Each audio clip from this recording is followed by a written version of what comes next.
So first of all, when you hear career counseling or vocational counseling, what do y'all think about? What comes to mind when you hear that?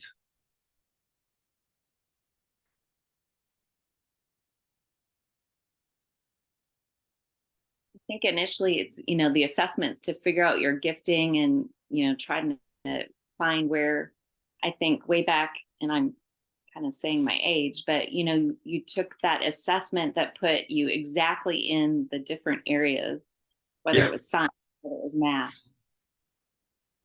very specific though. I remember that one.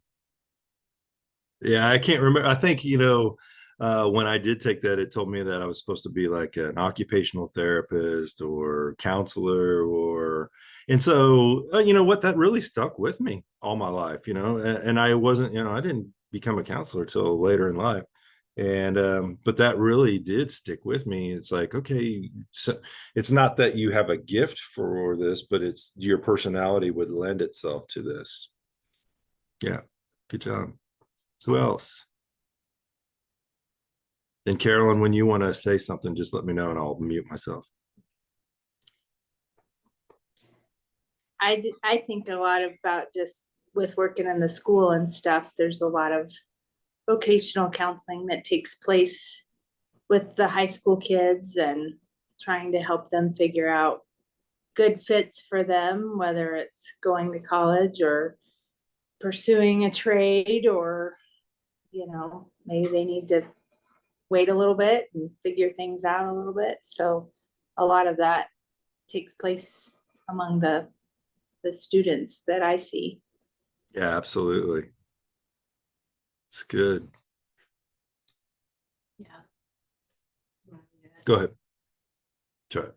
So I kind of see the same thing with my like junior high, high school kids, and they're quite not pointed in the right way and kind of asking things. And this class will be really good about how to get them pointed, how to get them into an assessment and dig deeper into that.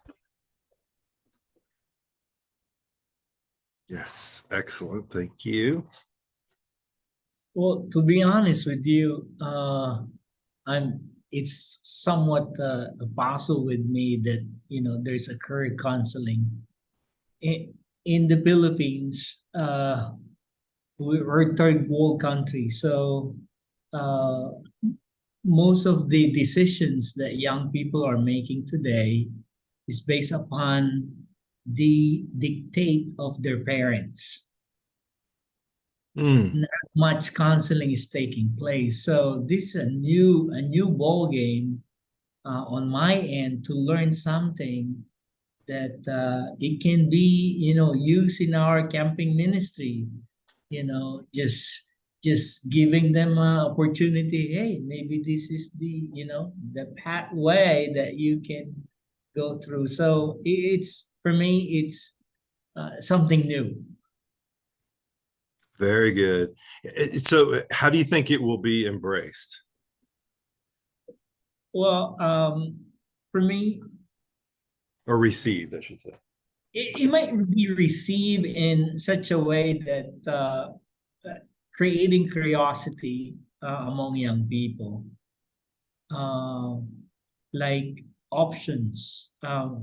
For example, I have 16 years old daughter, and she said, "Dad, I want to be a dentist like my mom, or a chef."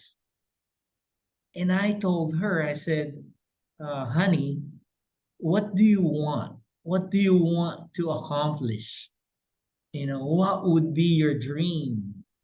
Is it, stay in a clinic, or cook something that you'll see people will enjoy and things like that. So she's in a limbo, but every day we talk about it, and eventually she went to a school where providing culinary stuff. So that's the pathway that she's going through. So I don't know if I'm doing some counseling with my daughter, but I've been giving her options, but also I say, this is maybe the pathway that you like to be like your mom, or a new pathway that no one is taking that route yet. So that's exciting to see. Yeah, probably a little scary at the same time for her. So like what are some of the things that you're encouraging her with? Well, she's in a school where almost every week she does baking. So Mhm. I'm the one who's buying stuff for her. So we go together and I said, honey, what do you want? So she told me about dinner roll, egg pie, and all of those. She baked like 15 kind of things. And I told her, I said, every time you bake or you cook, can you please bring something and we'll taste it.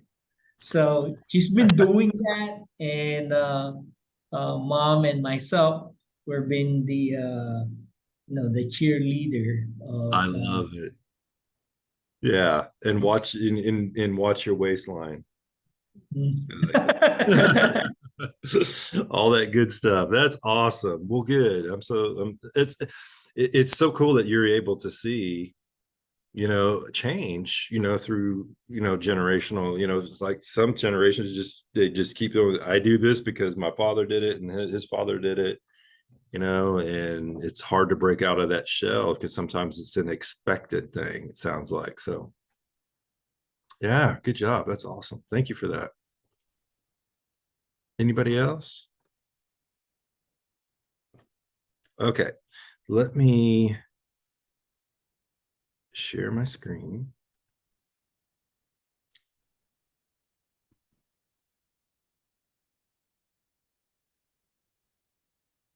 Can you guys see the PowerPoint? Okay.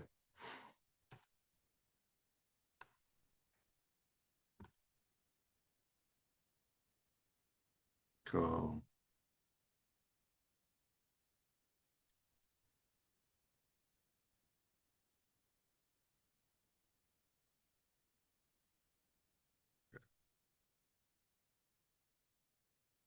So you guys have been reading through this book. I think it's a really good book. This is the book that I used in school. So we'll be kind of just going through some of this, but stop if you have any questions or any comments. I've got you up on my side of my PC. So just let me know if you have any questions or anything. I'll kind of try to watch your microphone thing, and if you have anything, just unmute yourself and ask away. Okay, stop me or whatever you want. Okay, so so starting off, I mean, you just kind of look at the history of what it's looked like to have career counseling.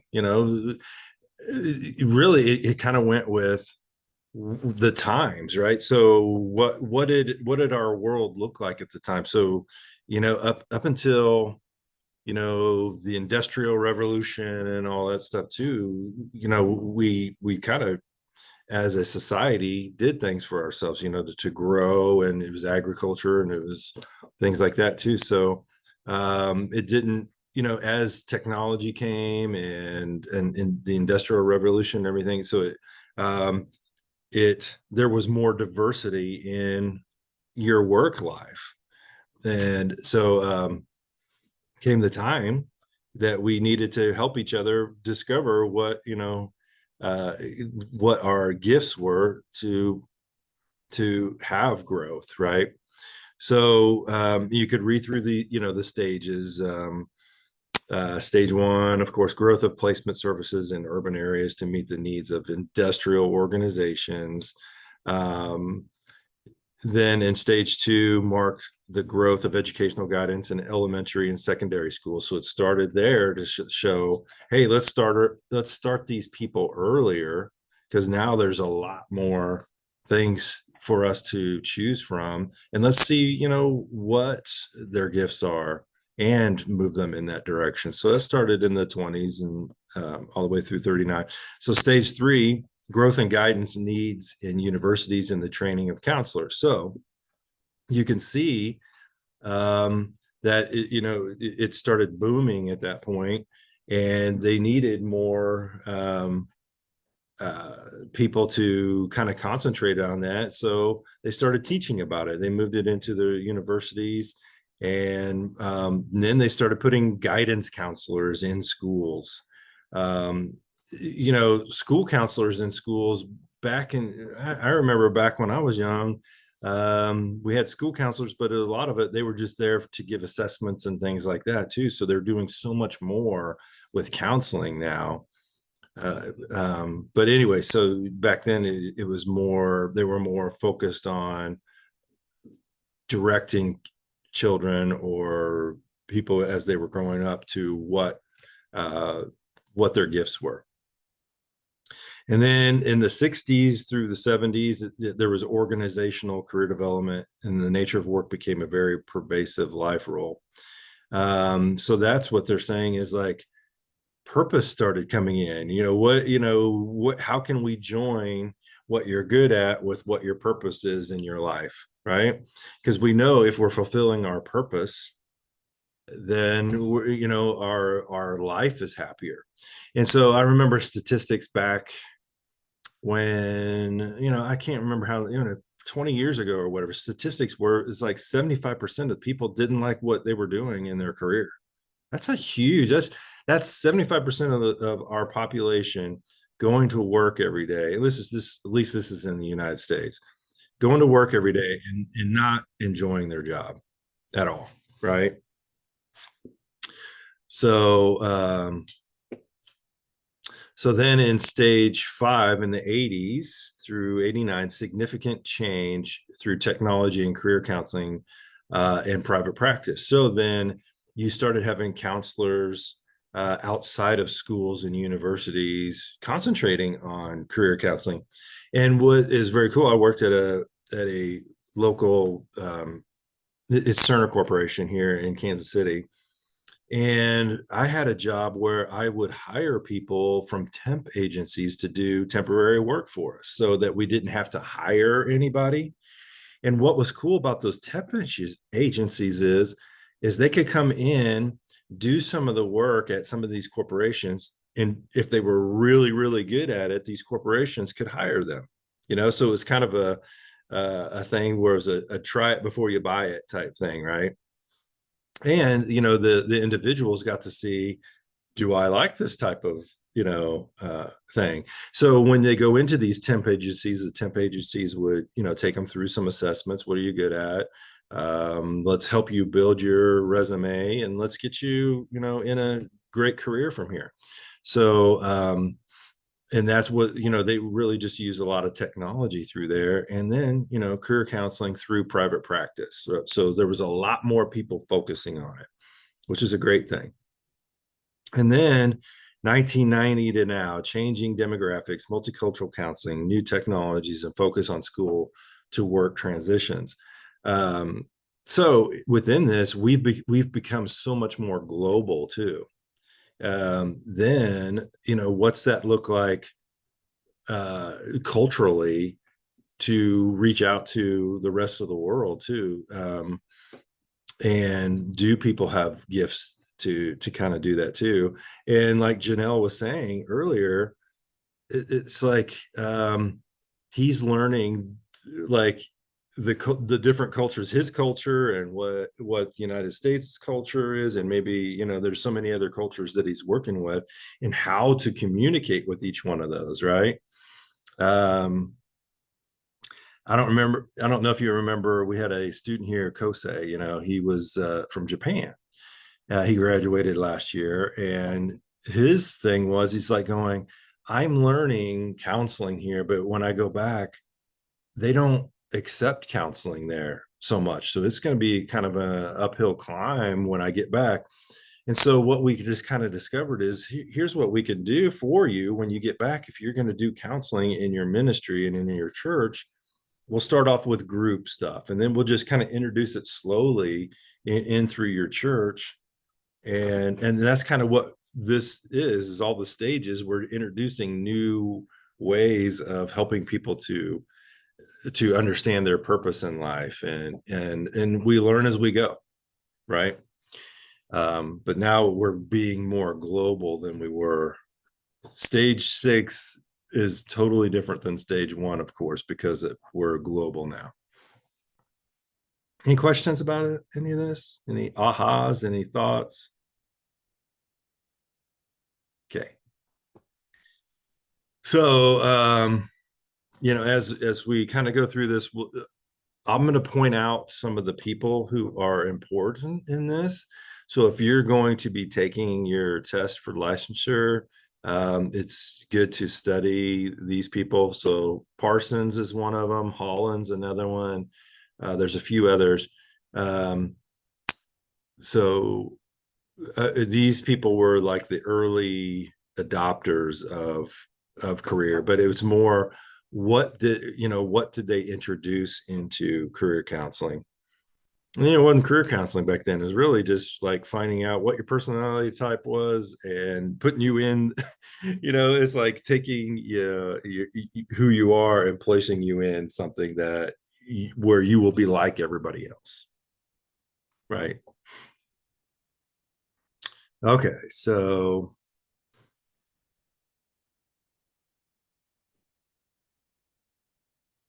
some of these are, the National Career Development Association. It was established a long, long time ago in the early 1900s, as professionals began to meet nationally. So the hope of this was to aid in the employment of working Americans and to gain the support of the federal government. So that's when the government started getting introduced into saying, okay, if we're going to grow our economy and everything too, we want to put the right people in the right seats so that they're happy in what they do, and so that we have growth in our economy, right? So if you got a bunch of people that aren't doing good work, or they're not in the right fit, then the economy suffers during that time.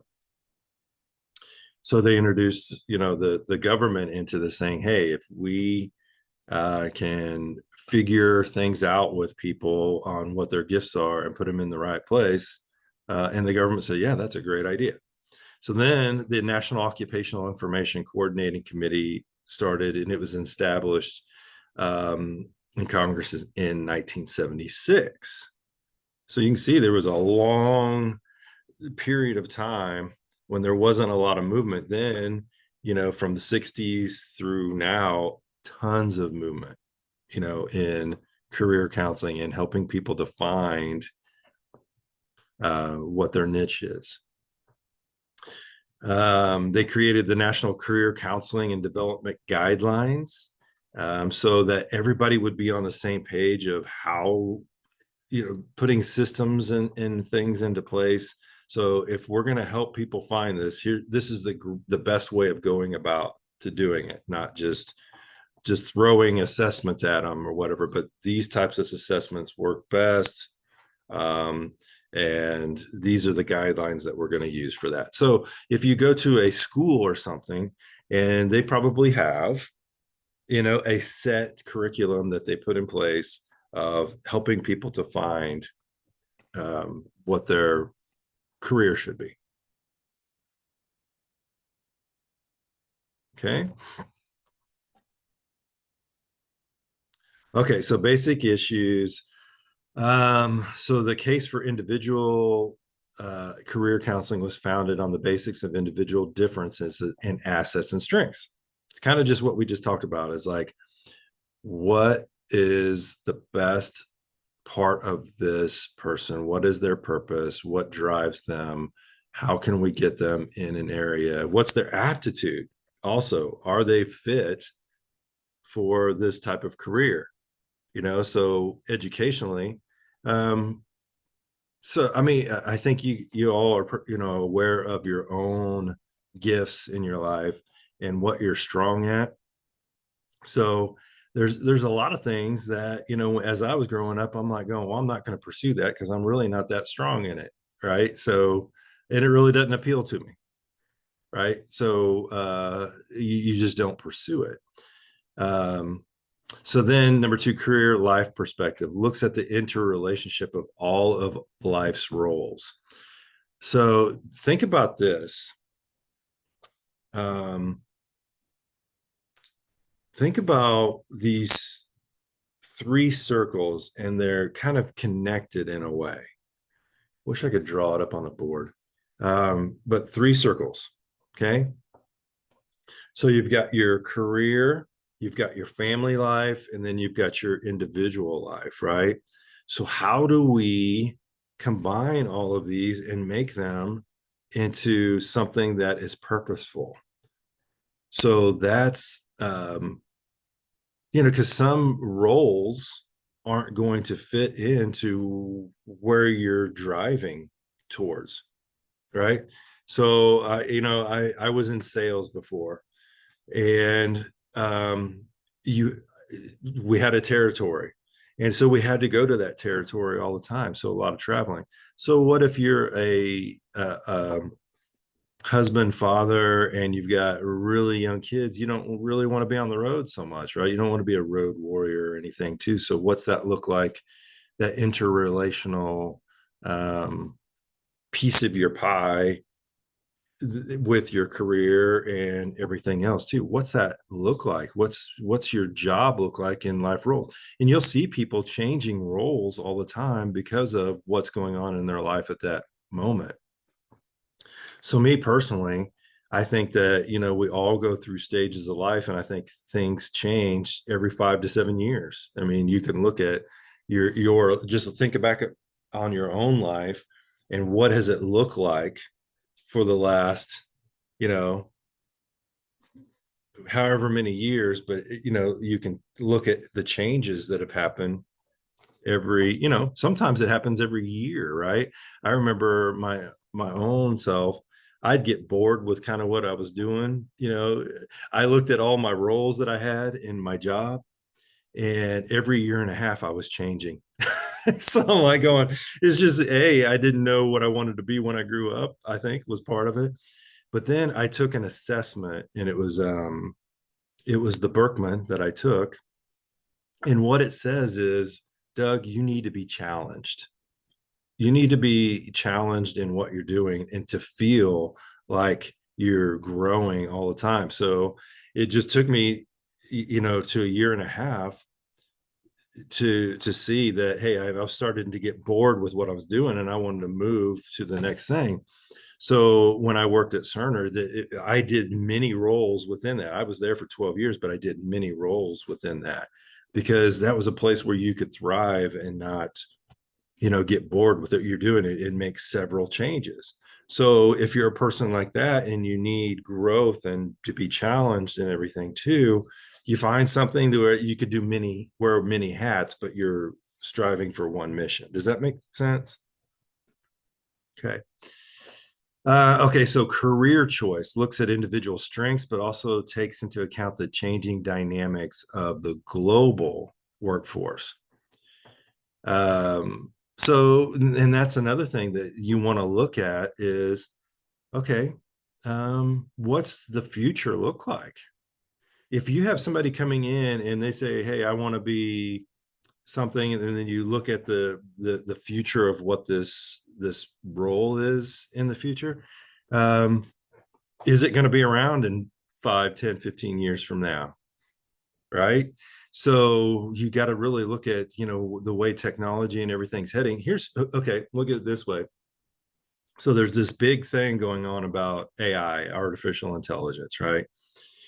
So like you can go to all these websites, plug in something, and it writes this paper for you, right? So don't try that at home on your they do scan the internet and put things together for that. So that is plagiarism. Okay. So so don't use those tools for your papers is what I'm trying to say. So anyway, So what people are worried about is like people who do graphic design and marketing and all these roles. Is artificial intelligence going to take over those roles? Right. So we look at things in our life too. I was a real estate agent at one point, and then technology came on board, and all these websites came about, and all the real estate agents were going, is that going to make me non important anymore, because people can go out on the internet and search and find a home and sell a home and all that stuff too. But what they really found is no, they still need somebody with that expertise to walk them through the whole process. So it's just adapting to the technology and everything that's going on in the world right now. So it's looking at where things are going, but adapting to. So is this person adaptable? Can they adapt on the fly too as well? Or are they so rigid that they can't change? So maybe they need a job where, hey, here's the plan. I work this plan every day and I do the same thing over and over every day. So what's their personality type? And what's their purpose and what are their strengths? So that's what we want to kind of go for. Okay. So other issues, working in the 21st century, work provides not only income, but personal identity. So that's kind of what we're going for is what's our purpose in life, and does our vocation in our career match our identity? Can we be happy in what we do? Can we help that person find happiness in what they do? Okay. Then this is the part I like lifelong learning. So I got into a career, secondary careers. This is my, second, third, or fourth career. I'm not sure what it is yet, but I love learning. And the thing about doing counseling and everything that goes along with it, you're constantly learning in it. So you have to be a lifelong learner in it. So the forecast of a changing workplace underscores the need for developing a lifelong learning plan. So how am I going to keep developing myself? How am I going to better myself all the time? And so that's by developing a plan. So we're going to help them develop a career path. But not only that, how can we keep helping them to grow throughout? Any questions? You guys have any thoughts?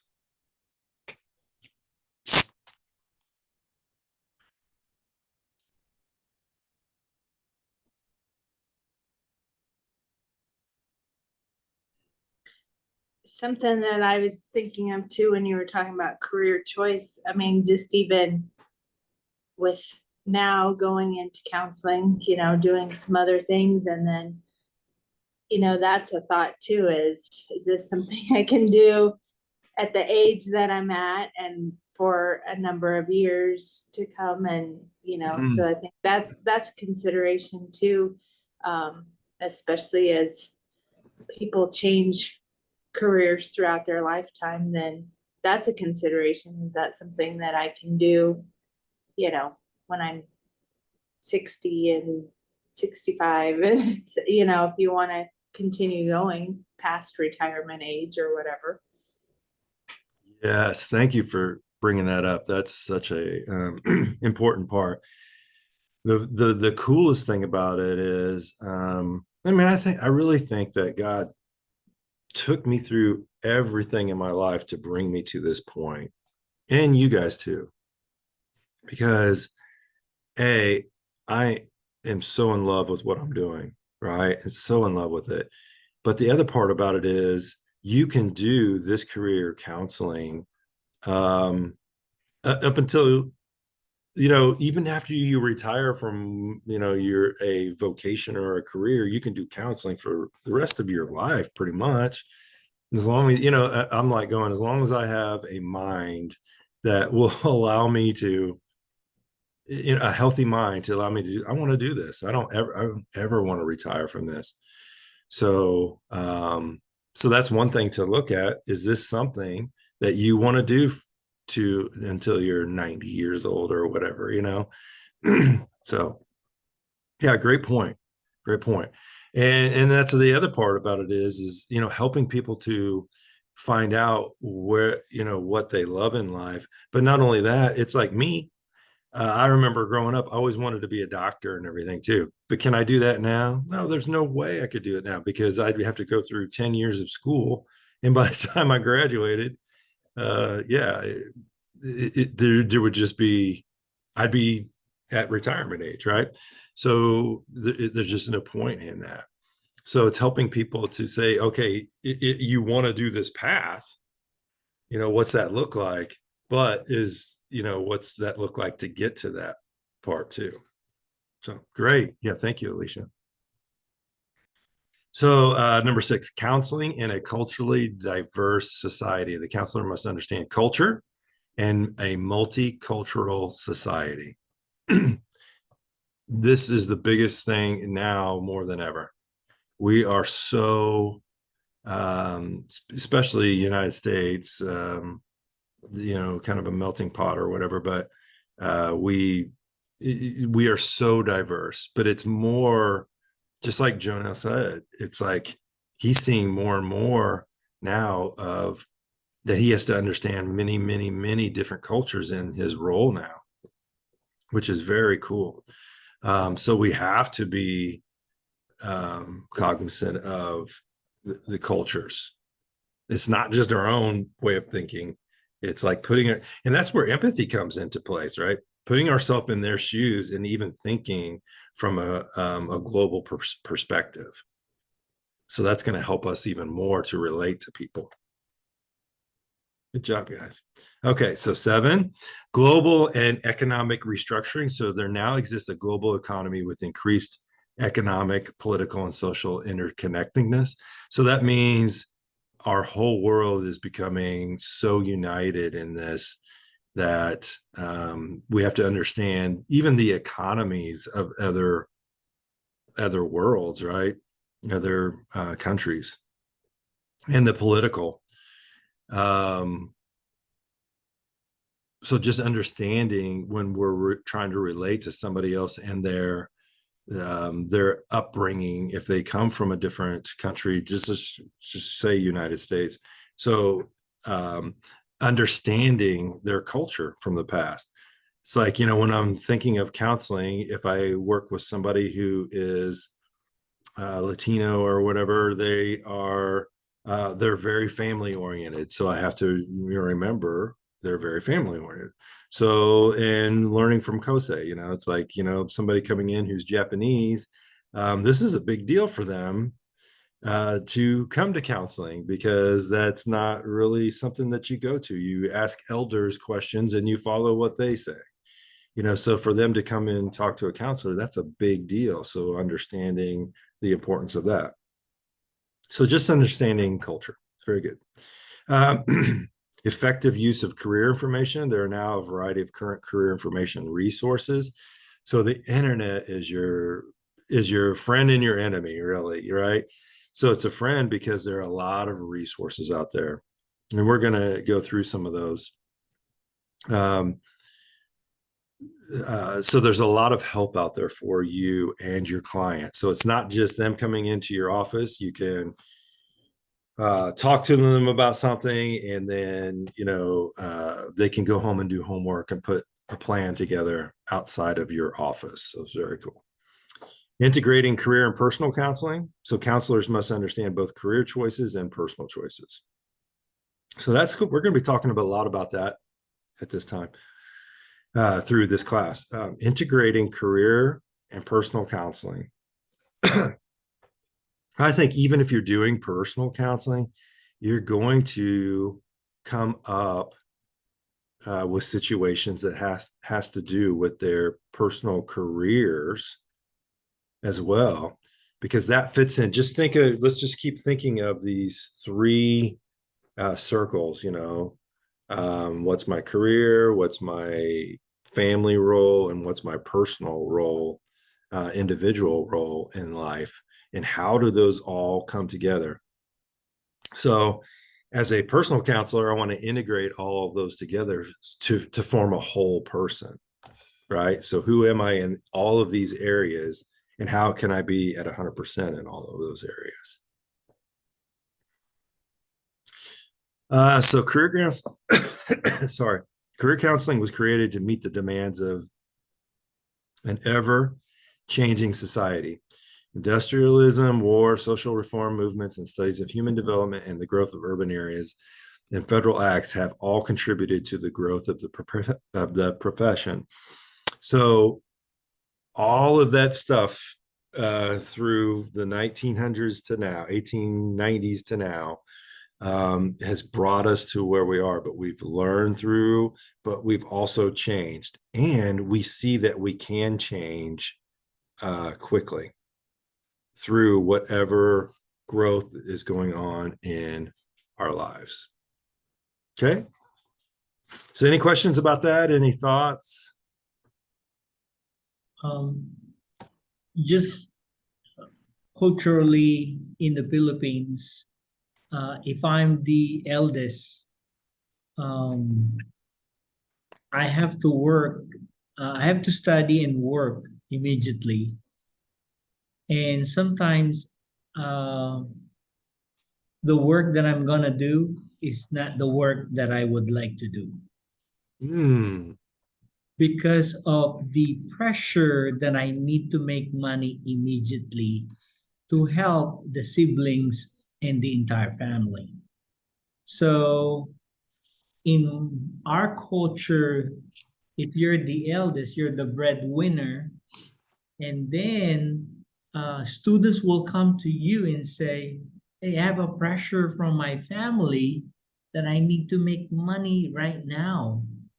But I have a career that I would like to go, but because of the pressure, the demand, and even the urgency that I need to make money. So Yes. that's somewhat the limbo that young people are experiencing, especially the middle lower class in the Philippines. So just kind of thought. Yeah, so it's so awesome that you have the awareness of that too. So when you are working with the people that you're going to be doing work with, and understanding where they came from. So that's when you do personal counseling, so when a person comes in, we want to understand what the issue is that they're coming in for, right? But here's what we do. We go through and we do this thing called a genogram. I think you guys have all probably done the genogram, right? That was in helping skills, and I think I've used it in a couple of other classes. So the genogram goes through and says, how do I relate to generations before me? Okay. And so in career counseling, you're going to be using genograms too. It's like, because that's the personal part. You want to learn who they are personally to help them get to, a certain situation. So that's where that genogram comes into place, is like, how did I relate to somebody else? What, and like I kind of said before, I'm in this career because my father was and his father was and all that. But there's that also that pressure that Jonelle was saying is of making money immediately. So then maybe I have to sacrifice what my dream is or what my goals are to help the family. Right. And generally that's was what it was like in the United States back when in the old agricultural days, is we were always farmers, and that's how we made our money. And by selling our food and things like that to everybody else. And guess what? The whole family did that, worked on the farm together, and it was just expected of you to that was what you were going to do. So a lot of people were going, I can't go to school because this is what my lot in life, right? So at one point we had to sacrifice.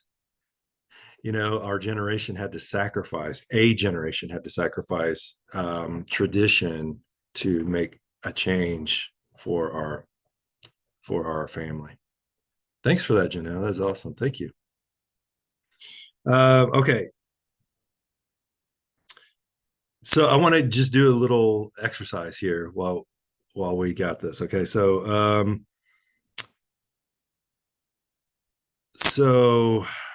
let me read this part. To help students understand the impact of career development issues on mental health, draw intersecting circles like I was talking about. So those 3 circles. And so just think this in your mind. I could draw up on the board, but just think about this in your mind. Label those as your career, home life. Maybe just draw these out. Interpersonal. How am I relating? The interpersonal is how am I relating to work, my family, church, all those things. Interpersonal.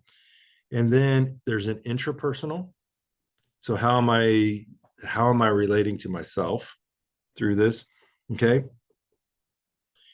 So let's take it one example. Okay. So we want to brainstorm this issue. Okay. So let's take this example. So a recently divorced single mom with minimal educational training needs to find work.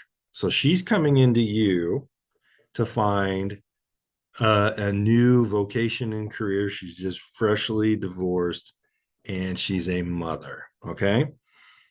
Obviously, under career, she needs to identify her skills, her interest, her skills, and so on. Okay. So in the home circle, she may need to find new housing, or this circle could also include family emotional needs. Under interpersonal, depending on the nature of divorce, she may find herself needing to create new friends. And then intrapersonally, she may feel abandoned, lost, angry, or have a host of other emotions. So, so draw another circle and label it other. Okay.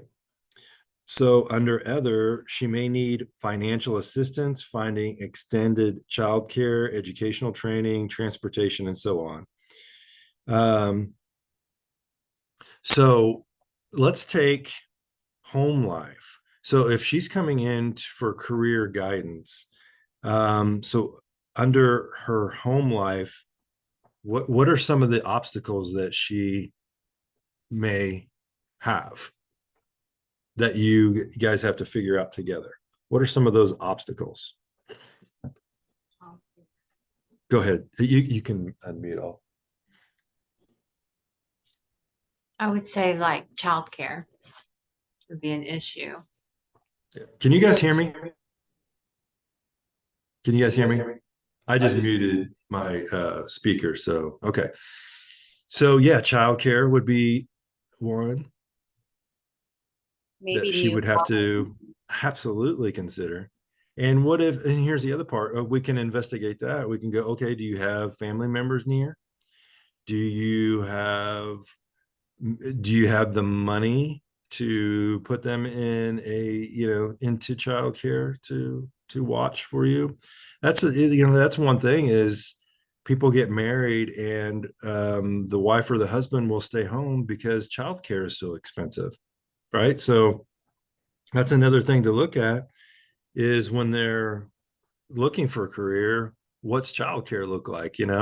Um, is it better for them to stay home and or could if I have a career in childcare and all of these other things that we have to pay for because one of us is working, and I'm only making an extra $100 or $200 after all those expenses, is it worth it? Probably not. Isn't it more worth it to stay home with the kids and build a strong attachment and homeschool or whatever it is? We have to weigh those benefits. Thanks, Carolyn. Okay. What else? What else do we have to consider?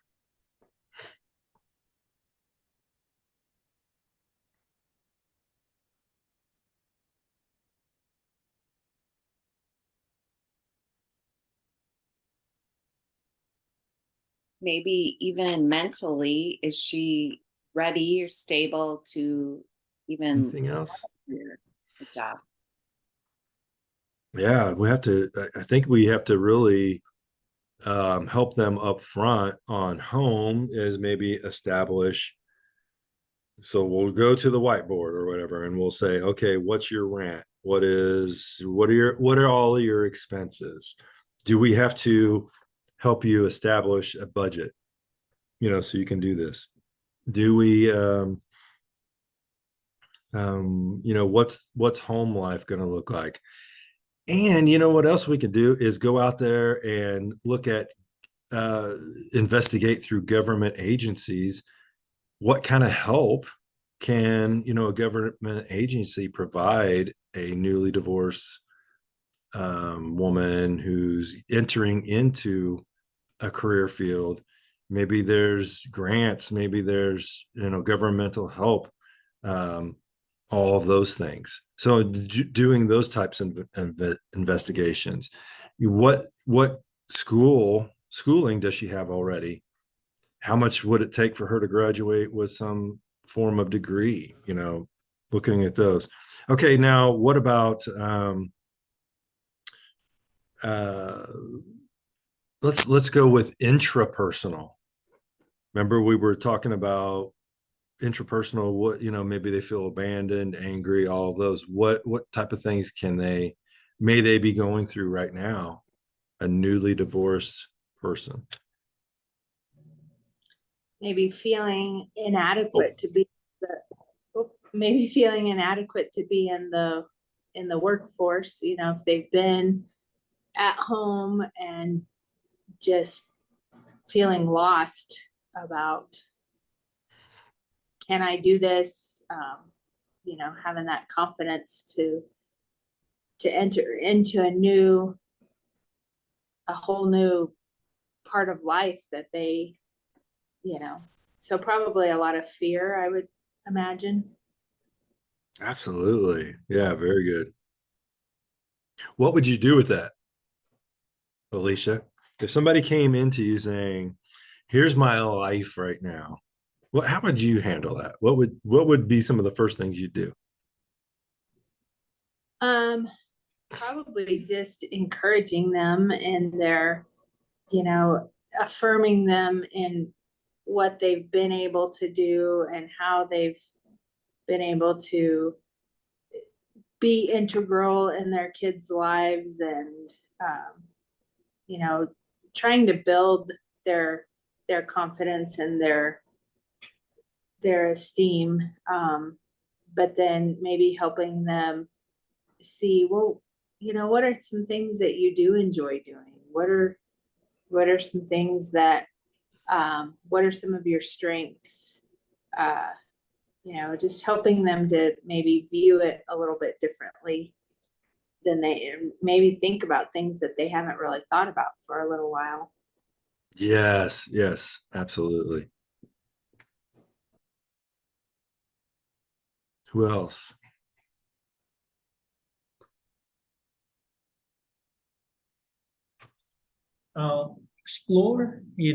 Explore about her life,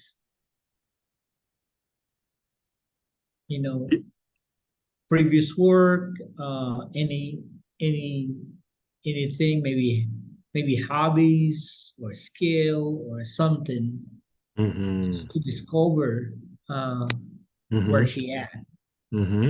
That's great. A lot of like coaches, career coaches, things like that, they'll go and say, well, what do you like doing? What do you love doing? So really we want to make something that, I'm not going to tell my boss this or anything, but I would do this job and I would do this teaching for free. You know what I mean? So I would do this for free, but I'm not going to tell anybody that. So I'm going to take this off the recording, right? So it's because I love it, and I love what I'm doing, and and getting paid for it is just something, that's extra. So, oh, thank you. Oh, okay, thank you. Guess what? Remember that that notebook that I lost? I found it. Awesome. Okay, so yeah, so it's just always just going out and finding something you love. If you're going to be an entrepreneur, they say go find something that you love and just do that, and something that somebody else needs or wants, and you have a joy for it. Yeah, do that, you know. So awesome. Good job. Anybody else? So yeah, going back to the intrapersonal is um yeah, we may have to go through a lot of counseling portions of it to figure out, you know, how we can help them with their identity now, right? Because they're going to be a different person now. They're not who they were. Life is giving them something different now, so we have to they have to adapt to what the new life looks like. How can we help them do that? How can we help them grow in that? How can we put a plan together for them that will help them in their intrapersonal, their interpersonal, and their vocation? It's a lot to it, isn't there? Okay, awesome. Okay, so we'll go to chapter 2 here. Let's see what time it is. 10:30. Let's do this. So we've been going about an hour and a half. Let's take a little break and then let's do 10 minutes.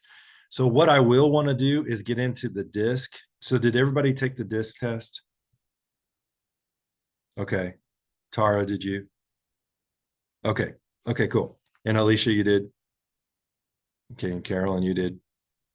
Okay, cool. So I will want to go through that sometime soon. So I just want to make sure everybody has it. So let's take 10-minute break. How about that? So 10:35 my time, Central Time. So 10 minutes, we'll come back, okay? All right.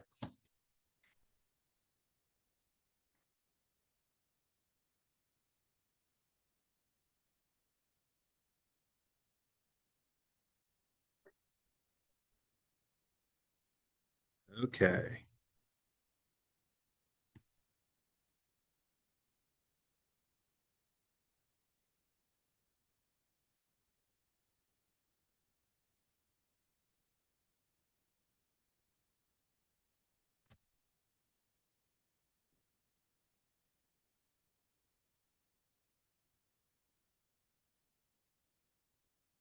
Okay, so in this chapter, we'll kind of talk about some of the theories that were talked about in the book, um, kind of how they started, what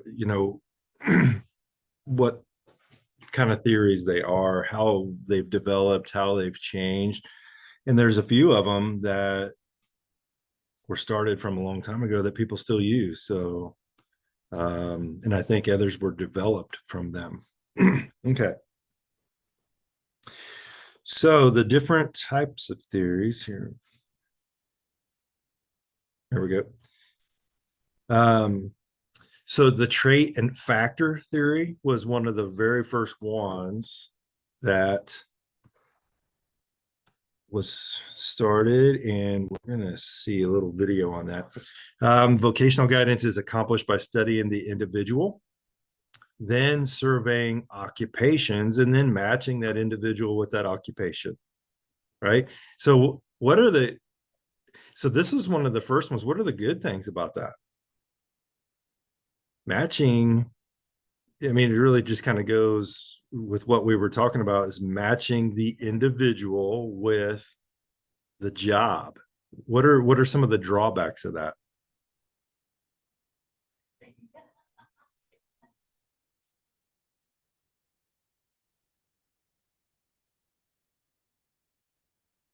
What are some drawbacks of matching a person with a job? Maybe it's a little too simplistic, where we just talked about all the job changes in industry and globalization. So maybe it wouldn't account to all those variables. Yeah. So yeah, exactly, Tara. So it's really just going through somebody just saying, well, here is what your personality would say you're suited for. And really, that should only be maybe 25 to 50% of it. Because there's probably a lot of other things that makes you more suitable for a particular job than others. And you can find people who thrive within careers that their personalities don't fit in, right? To me, it's funny watching a pastor who is over a church, and behind the pulpit they are so dynamic, and they just command everybody to they do such a good job that everybody just listens to them and they're enthralled with them and all this stuff too. And then they step away from the podium or whatever for being a pastor, and they're the most introverted people that you'll ever meet. So how is that? How you wouldn't think that putting a person that is so introverted and everything into a public thing like that, but it works. So it's just people being paired with what they love doesn't always mean that their personality goes with that, right? So any other questions about this? So what I'm going to do,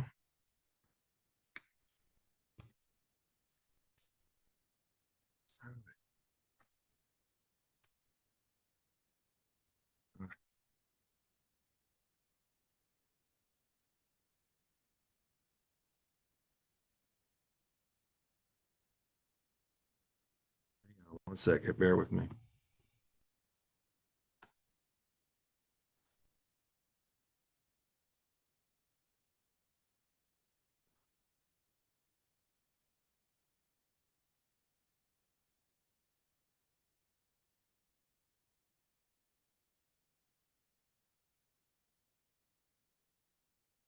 There we go.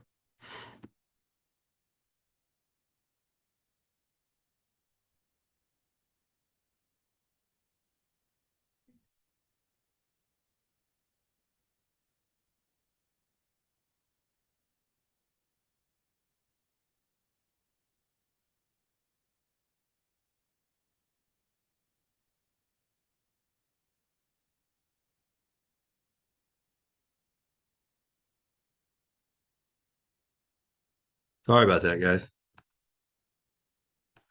Okay. Share my screen again. Okay. So here's a little video on career theories. So let's go through a little bit of this. Today in this PowerPoint, we will be discussing various career theories and how they relate to making occupational choices. On this slide is a list of various theories of career development. We will be going over each one of these theories in detail, and as we go through each one of these theories, I'd like you to think about what aspects of each theory relates to you.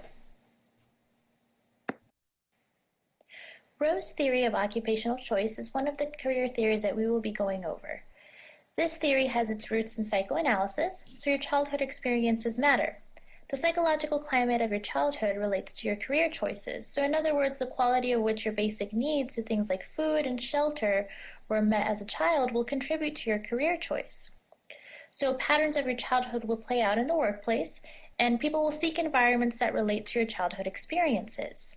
Additionally, parenting styles influence this career choice. So if parents were emotional or avoidant or accepting, will it influence that career choice? So something to think about with this theory is what experiences from your childhood might impact your career pursuits. There are, however, pitfalls to Rowe's theory.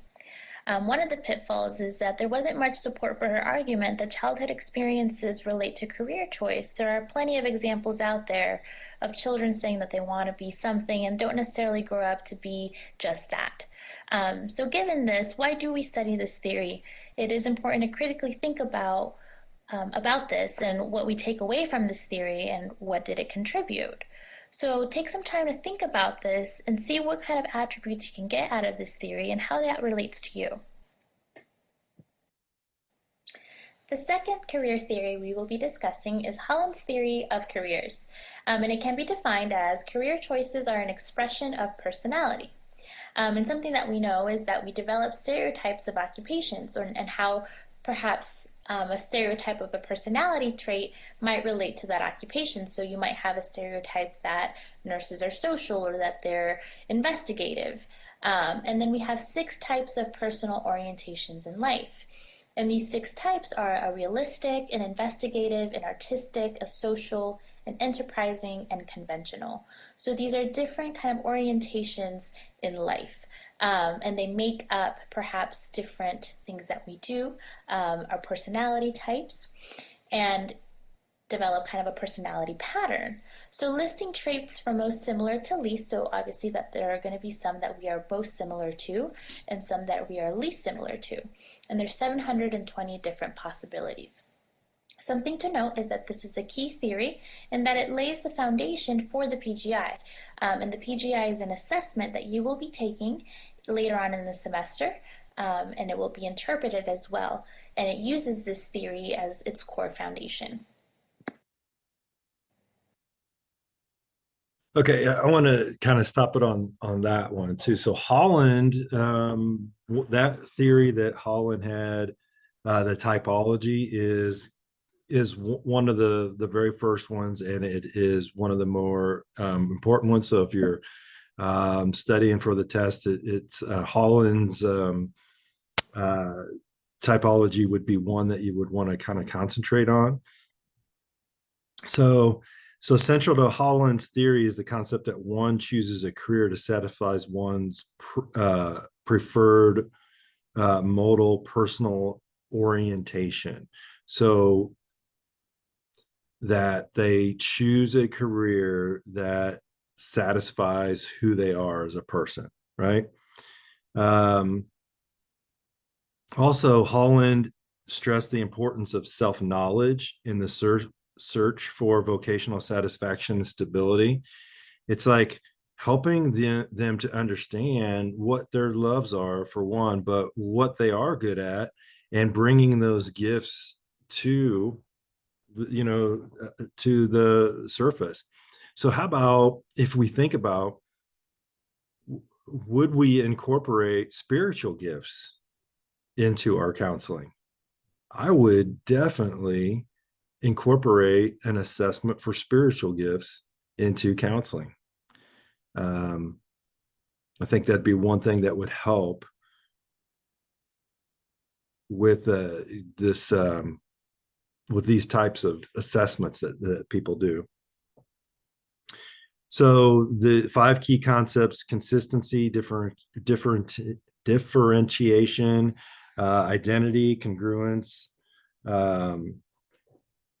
those types of things. We want to understand that how people view themselves within these roles, how they view themselves in their interpersonal roles. So bringing all of those together as well. So any questions about Holland's theory? We'll go through a little bit more of that as we go along, but that's one of the more important ones. So that's why I want to kind of stop on it. Interesting to see. You talked about the spiritual gifts. It'd be interesting Oh, to see. I think you're on mute. Go ahead. It'd be interesting to see what you said about the spiritual gifts, if there's an assessment out there that helps with that. Yes, absolutely. Very good. So there's probably something out on the internet. I have taken one before on what spiritual gifts are, and it was like on an Excel spreadsheet. So you answered a bunch of questions and it calculated for you and did that. But I bet there is something out on the internet that would help you to That's what I meant. Like that also pertains to careers as well. Oh yeah, that's good. That's a great Yeah, question. like combining those two. Great question. We ought to look for that during a break or something. So this next one, Ginsburg and super, is another one that is important to understand too as well. So let's listen to this real quick and then we'll go through it. Next, we will be discussing Ginsburg and Super and their theories of career development. For Ginsburg's theory, it's based on the long-term process and made up of 3 different stages, one being the fantasy stage, the tentative stage, and the realistic stage. For the fantasy stage, this is where there's child play or there's role playing, so you see little kids pretending to be doctors or pretending to be teachers. For the tentative stage is when people begin to become aware of what they like. So perhaps when kids start school or high school students and start realizing that they like science or reading or math. And the realistic stage is when an actual career pattern begins to emerge. For the second theory, for Super's theory, this is made up of different stages. So the growth stage, the exploration stage, the establishment stage, the maintenance stage, and the disengagement stage. For the growth stage, this is where the self-concept is created. So when attitudes and behaviors are beginning to form. For the exploration stage, this might be where perhaps high school students or some college students can relate to, in that they begin to explore and research different occupations or jobs and begin to find out more about the world of work. The establishment stage, people usually find a field already and they try to begin to make it permanent. For the maintenance stage, the time is now spent holding on to your gain, so holding on to your occupation and working in that specific field or career that you found through the exploration and the establishment stage.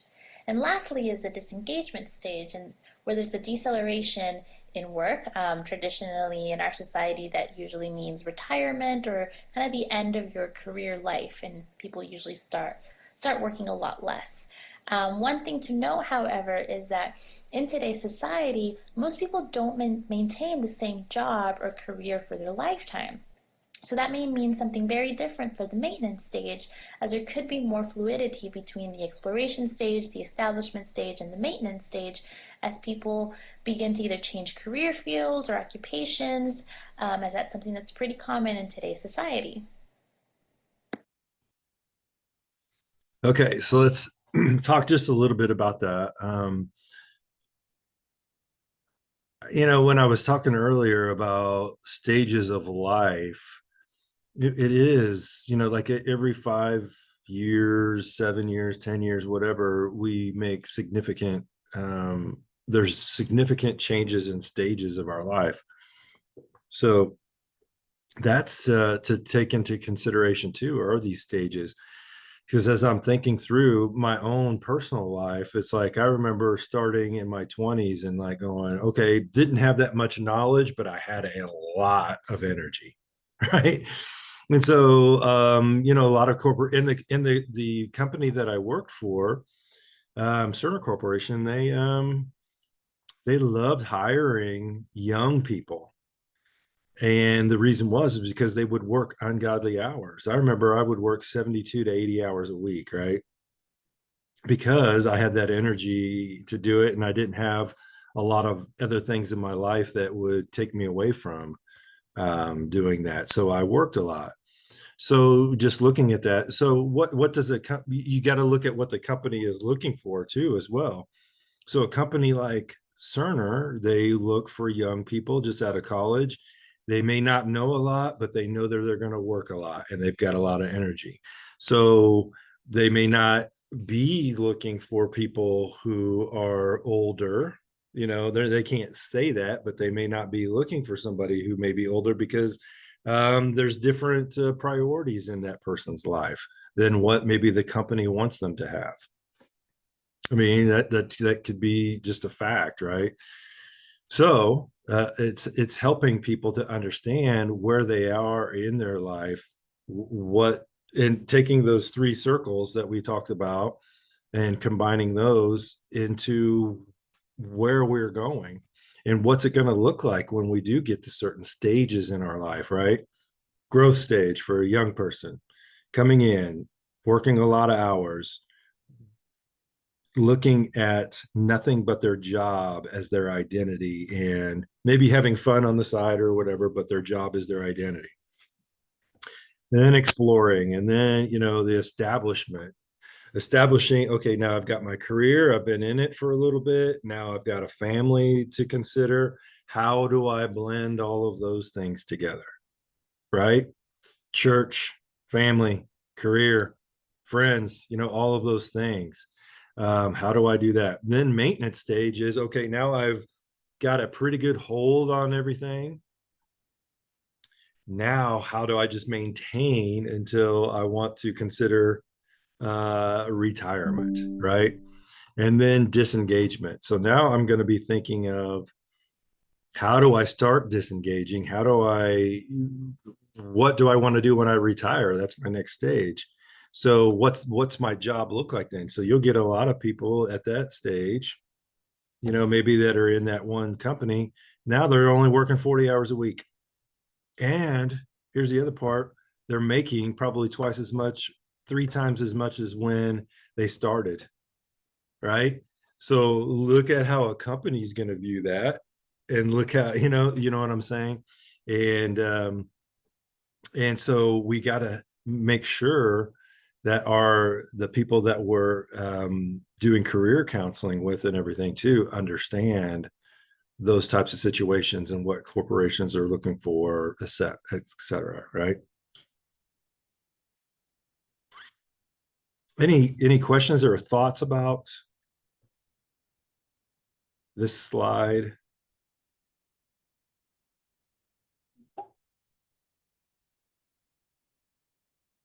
Or what I said about the stages?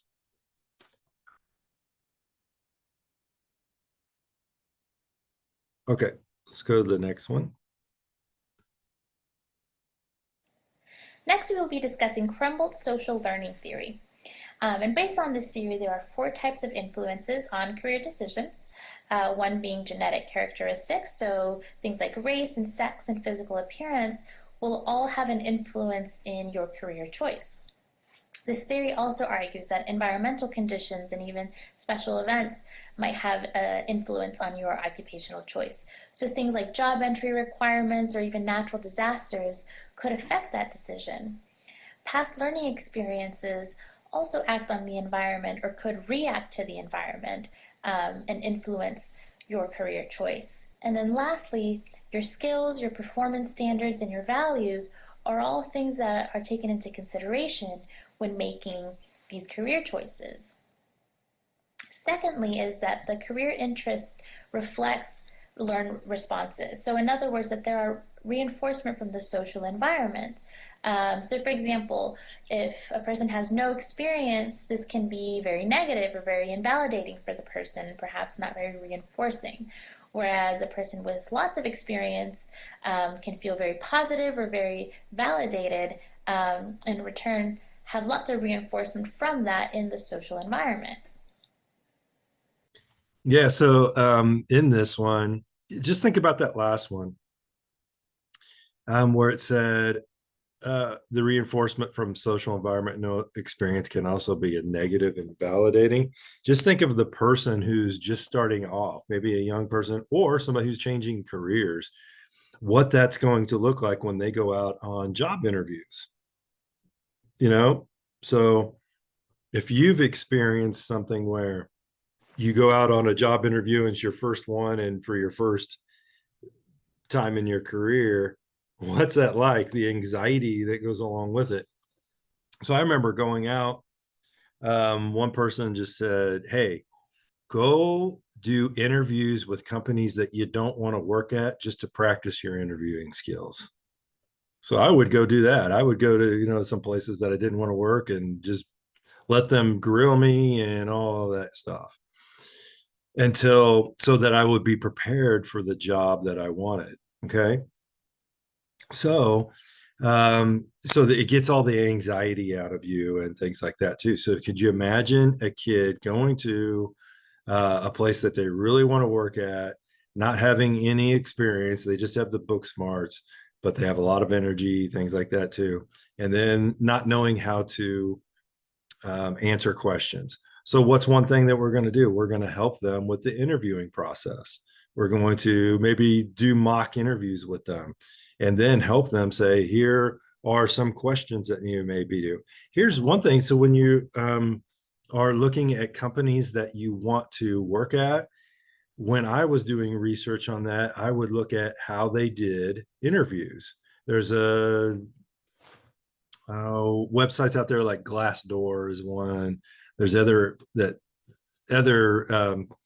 websites that they tell you what type of interviewing process that this company has so that you can prepare for it. So a lot of them are behavioral type interviews where they'll give you a situation. How would you handle this situation? So a lot of those. So how do I prepare for those? And it's really, you just want to be prepared for every question that comes in.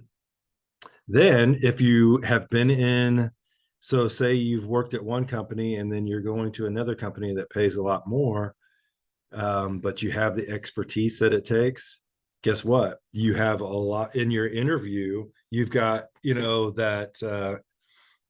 got probably less anxiety because you know that you've got the background that it's going to take for them. But there could be other things like I'm going to be demanding more money probably than what somebody brand new into the field's going to, or what is the company looking for? Are they looking for the experience that I have? Things like that too, to take it into consideration. Lots of things to consider in these things. So, okay, so Crumbolts is another one that you should probably pay attention to. Okay, it has to do with social learning. It's that approach to career decision making was the first proposed by the Crumbolts in 1975. So as time went on, this is one that came about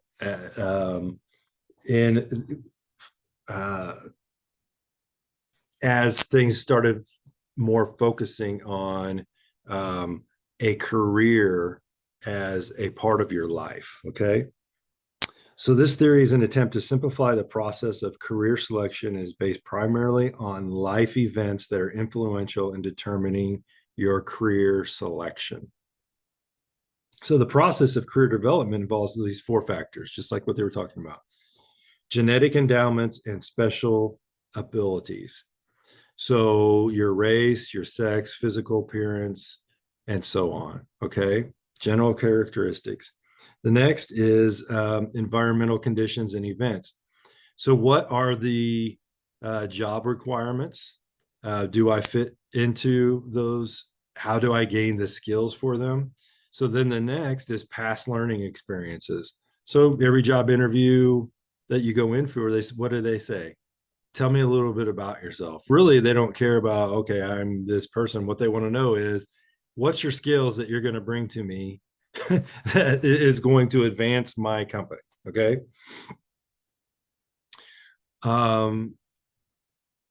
Then skills, performance, standards, and values are the next one.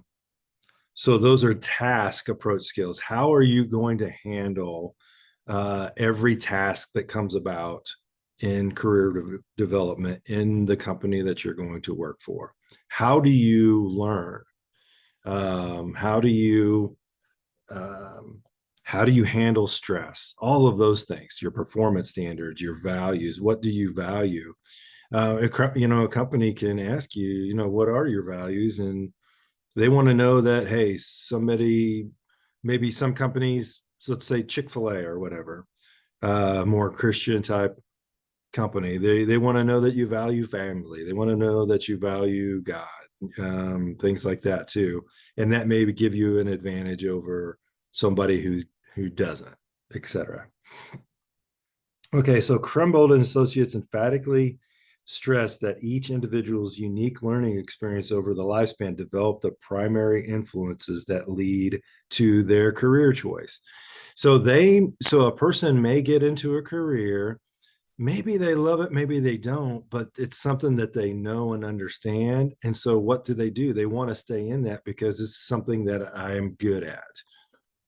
So they may not make career choices based upon their skills, and they may not love what they're doing, but they may stay in it because of they have the skills and they're getting paid for it. Okay.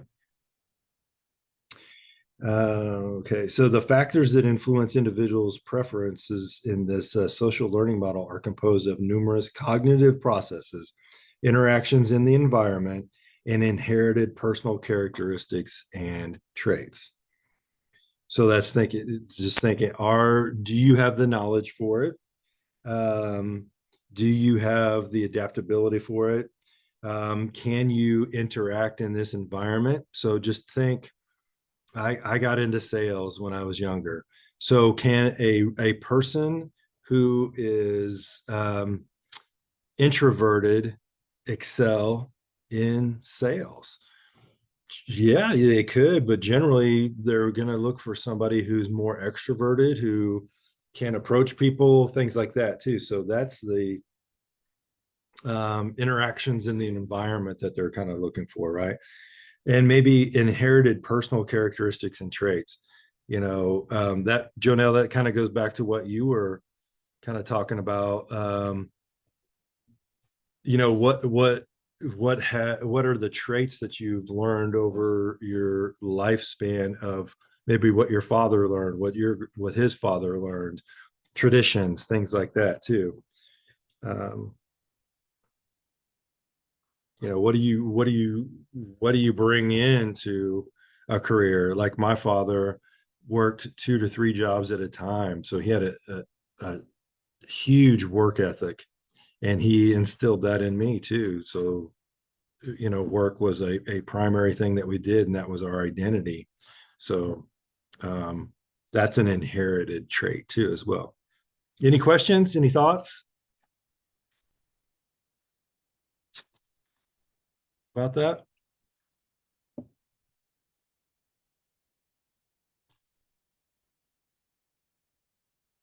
Okay, let me go on to the next here. The social cognitive career theory really focuses on self-efficacy, or how an individual develops beliefs about his or her capabilities based on his or her experiences. So these beliefs are generated from 4 different sources. This could be a personal performance or accomplishments, so what you've accomplished in your past, vicarious learning, so in other words, what you've learned from other people, social persuasion, and then physiological and affective states. So your physiology is things like heart rate, and your affective states are your emotional states.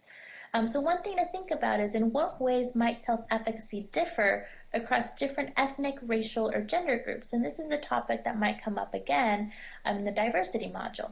So take a moment to think about how this might be different for people of different ethnic, racial, or gender groups. Okay, in the social learning, kind of what they were saying, this theory focuses on a wide range of variables that affect career choice and career maintenance over the lifespan. In general, social conditioning, social position, and life events are thought to significantly influence career choice. What does that mean? Talk to me about what that means. Let me say it again. Social conditioning, social position, and life events are thought to significantly influence career choice. What's that mean?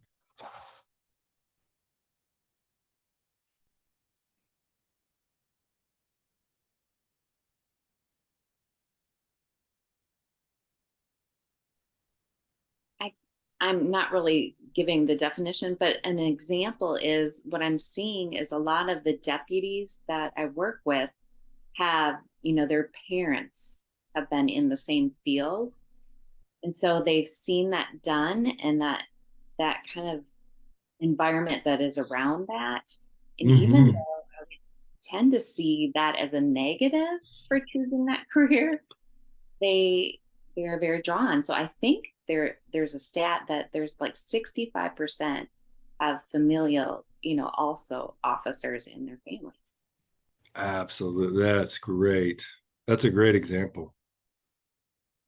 And to Jonelle's point of, I mean, that's just what our family does, and you're expected to go in, in multiculturally, you're expected to go into this field. So you may know of like a family that has had a family business. I've got a friend of mine that their family business has been in there for like this. He's the fourth generation of this family business, and he goes to his dad, when he was young, he's like going, I don't want to do this. This does not appeal to me. But the dad goes, it's like, hey, we got to carry on this, this business. And he was like an only child, so it's up to you to carry this on. He's like, I don't want to do this. So later in life, as soon as the father was able to retire from it, they just sold the business, So he didn't go into that family business, but it was expected of him, and then maybe you even think about a place. Maybe Alicia, you can speak to this. I don't know, but maybe think of a place where there are only certain jobs available. I think about maybe Alaska or something like that. So maybe there's only salmon fishing, or I don't know. I'm just throwing some stuff out there. But maybe there's only so many jobs that you can go after. Alicia and I were talking about this, and we were talking about should she be licensed or not. And I say, I think she should, but part of it is in her environment that she's around. It's a small community, and there's really nobody licensed there or anything. She may be the only licensed person there. I don't know. She can talk to this, but there's more limited than there is maybe in a bigger city. I'll let you talk to that, Alicia. Yeah, I mean, and I was thinking about that, like kind of your environment that you grow up in, or that, a lot of the kids around here go into farming and ranching, or a family business possibly, or teaching, because that's what's available out here. Or, if maybe you grow up in a real urban setting, maybe, you don't have a lot of educational opportunities or whatever. But yeah, for me out here, that I would be the only licensed counselor there's one other that I know of that's about 30 miles away, but really within a 40 to 50 mile radius, I would be one of the very few. So it is a rare occupation out here. Yeah, absolutely. Yeah. So just like the environment, what it says is, sometimes you can only do what the environment gives you. So yeah, that's very good. Okay.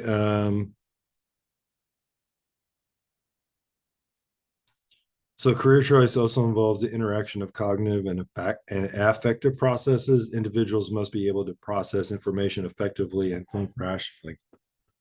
So that's one thing is, when you're helping them to think through the processing things with them so that they can get into the career that they want. Okay. Anything else, guys? Thanks for your interaction. You guys are doing great. Appreciate it. Cognitive theories of career development really look at career decisions as a problem to solve. And the ability to solve that depends on your knowledge of yourself and of that occupation. And really uses kind of 5 information processes to solve this problem. So this could be communication, which can be communication internally or externally, either with yourself or with someone else, and recognize the need that you need to make a career choice. There's also analysis. So there's research and observation to learn about skills and your interests and your values. There's synthesis, which combines information learned about the self and occupations, narrow options down. Valuing, which you set your priorities of those options. And then lastly, there's an execution. So once you've narrowed those options down, you set your priorities, you make a positive action or a positive decision. And then 3 is to reflect on self-efficacy. So we talked a little bit about this in the last slide. So having confidence or not and how that affects your ability to solve this problem, and any type of self-defeating behavior as well. So basically, when we're looking at this one, cognitive theories is about thinking, and it doesn't really bring emotions into it. So it's really about cognitively, are you a fit for where you're headed, right? So career decisions, it says problem to solve, right? So ability to solve depends on knowledge of yourself and your occupations. Am I able to solve these issues? Do I have the background when it says use memories? Do I have the background and skills to draw upon from my past? And then the 5 information process. Communication. Am I a good communicator? Do I need to communicate in where I'm heading? Analysis, research and observation to learn about skills and interest. There's another thing is like, am I an analytical person or am I a people person type thing? So am I going to go out and network to find a job rather than sit behind a computer and look through websites for jobs? Or am I going to do both, right? Synthesis, combine information learned about self and occupations and then narrow those options. So learning about who I am, where I'm headed, what's my purpose, my identity, and then combining that with what's out there, right? So that kind of goes to Alicia's point is, I've got these skills. How can I put these skills to work, especially if the environment, there's not many of those need for some skills, right? Valuing, execution. How are we going to work our plan, right? Okay, so let's go to the next one here. Any questions about this? Okay. The personal construct theory is really a subjective view of career because it very much relates to the individual. So you construct your own view of the world, which we know could be very different for each person and changes with age. And your view of the world changes based on your life experiences. So as you grow older and as you mature and you have more experiences in life, this perspective begins to change. And through this perspective, a career theory is developed that's very individual to you. It is then tested, and one thing to do is to replicate the test that was used to develop the constructs to really test this theory out. But again, this is very much a subjective view and a very individualistic view of careers. Of and learning, leisure, and citizenship, whereas you saw from other theories that this isn't brought up enough. There are 6 interactive life tasks, so finding work that needs to be done, mixing our life to create a meaningful whole. So you mix physical, spiritual, and emotional things into your occupational decisions. Connect the family with work. Value pluralism, so adapting to the many cultures in society. So in other words, things like diversity, and this is one of the topics that we will be covering later on in the semester. Managing personal transitions and change, and then exploring the purpose of life, so not wanting to give or dedicate your entire life to work and having more of a balance. So this is another reason why the integrative life planning theory is also called the holistic career planning model, because it integrates a lot more than just occupations and careers. It also takes into consideration other areas of your life. Lastly, we will be discussing the career construction theory.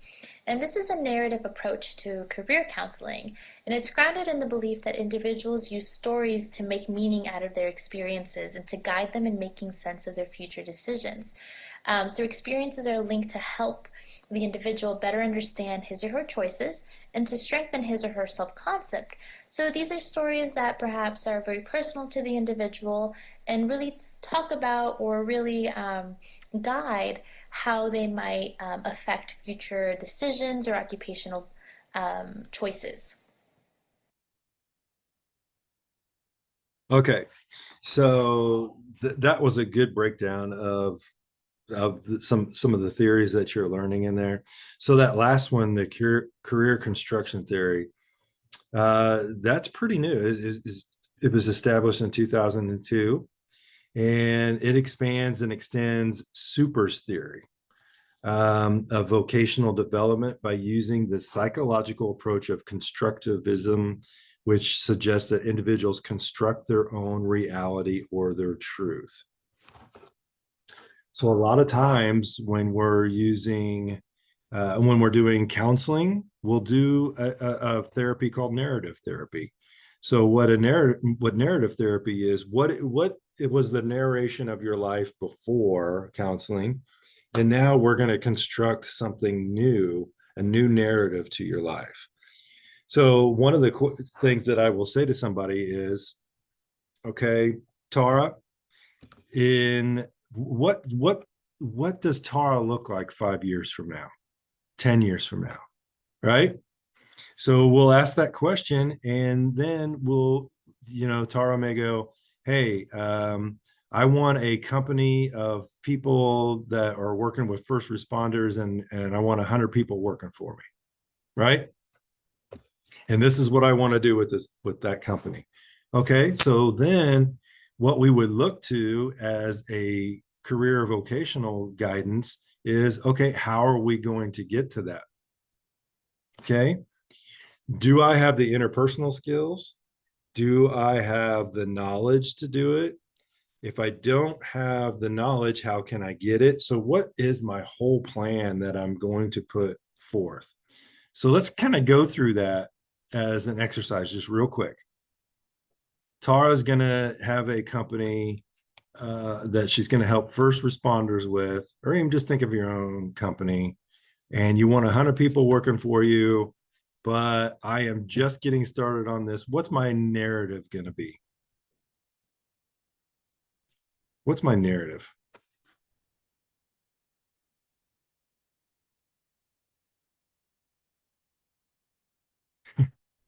There you go. I think it starts out with, and I'm just taking what my director did, but having a board, kind of to have people that you can talk back with in regards to setting up this company and knowing what it will take, because obviously one director is not going to have all those gifts in doing business versus the counseling part versus the training part versus even just the personal relationship with the lead people within each of the first responding agencies. Very good. Yeah. So what you're saying is you need to put a team together of people who have a lot of knowledge about this industry that can help me put together, but I'm going to lead it. I'm going to direct everybody, but I'm going to have these people behind me with the knowledge that can give me vital information in times of need. Very good. So it is about the knowledge, right? If you ever want to start a company or anything like that, we sure have to know a lot about it, but you have to know more than just about that industry. You have to know about taxes. You have to, all of that other stuff that goes into that business. That's good.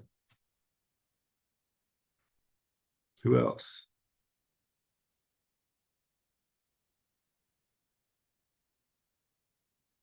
Janelle, let me pick on you a minute. So you're the thing that you just got into your directorship, right? So you're doing that. you were doing something before, but it had to do with that company that you were working with, probably, or the ministry. Tell me what your new narrative is compared to what your old one was. When you got this role, what's your new narrative for this role compared to what your narrative was before this role? Before I'm mentoring 20 missionaries, which helping them to be fully funded. Mm-hmm. And then I have a little department where we travel together, help local churches to be established in youth ministry. So that's before. And now I'm working with 12 managers. Those managers are working in our Bible Institute, working in our campus ministry, working in our youth ministry, working with camping ministry. Did I say that? But also maintenance, finances, housekeeping, food service. What else we have? We have a group of people, 25 men and women in our second location. So now I work with them in different level and needs. And every day, at least I have 2 to 3 meetings with different managers just to help them see the direction that we're headed. Awesome. So tell me about what the narrative is of how you're viewing the future of what you're doing as compared to what you were. Does that make sense? Yeah. Now I have the big picture of, Yes. and it seems to be I'm a pastor of 100 people, and we have 3 goals to reach out. And one is every teens everywhere hearing the gospel from a friend. Every young people will grow and walk with the Lord, and every single leaders will be engaged in discipleship and evangelism. So with that goal, in each department, we're supporting that. Yes. So like before, I have only one little department and 20 missionaries that I'm working with, and we give them different assignments to accomplish their ministry. And now it's bigger narrative, as you may. Absolutely. Good. Very cool. Yeah, thank you for that. So you can see how coming up with a new, a narrative for your life can change the way you look at things. Right? So maybe a new narrative. Let's go back to the person who, remember that we were talking about the woman who was newly divorced, has children, blah blah blah. So her new narration of life is survival. As before, maybe it wasn't survival. It was raising kids or whatever it was, and now it's the new narration is survival. And what does that look like in choosing career, right? So maybe a lot of interpersonal things that I have to overcome, but what's my new narrative of my life? Okay. So it's helping them to figure that out. So sometimes there's going to be a lot of counseling in career counseling, right? And sometimes there's not. Sometimes people just already know what they want. They just don't know how to get there. And we're just going to help them with that aspect. So good job. Awesome.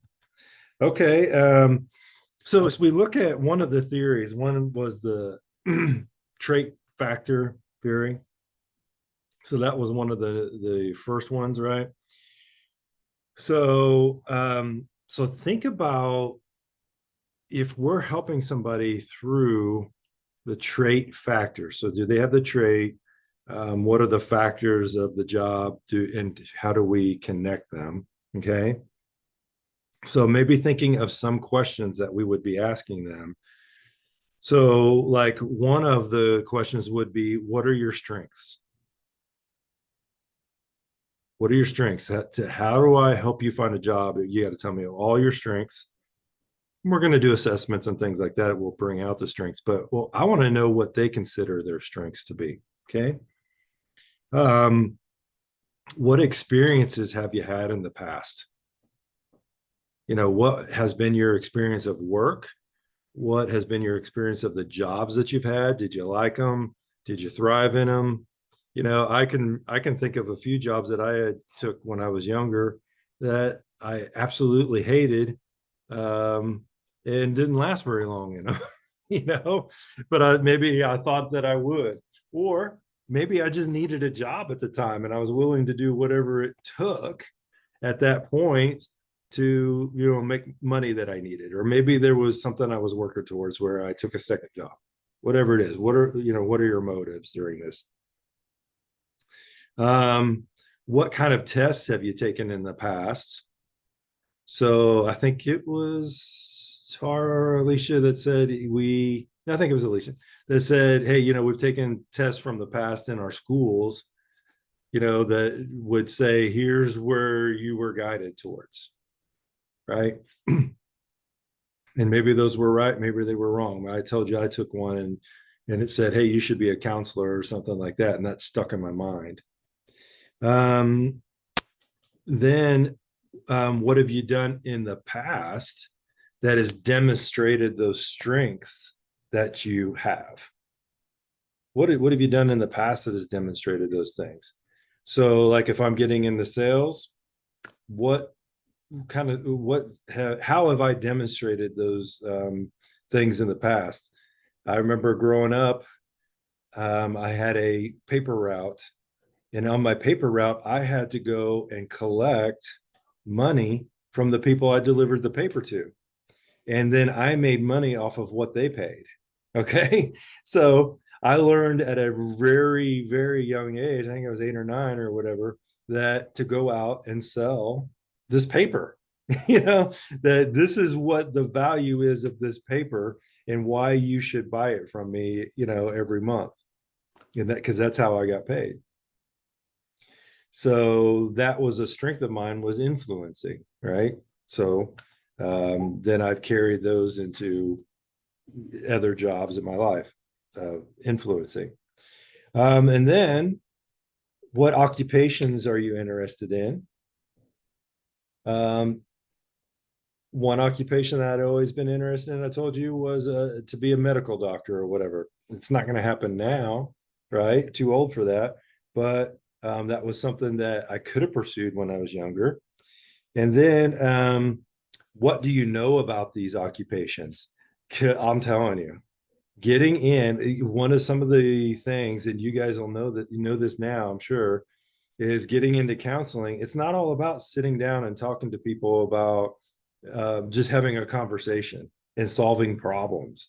It's a lot more than that, isn't it? It's understanding where they're coming from, who they are, what their past is like, where they want to go, and taking yourself out of it, right? Not giving any of your influences or anything, and helping them to discover things, doing notes, and then if you wanted private practice, all the things that goes around a business, you know. So really doing counseling and doing the research of what you have to do for, you know, your clients that you have. So really doing the actual counseling is a very small part of it, maybe 20% of it, right? And the rest is everything else that goes along with it. So what do you know about those occupations? And where did you learn about these occupations? Was it, you know, just talking to people?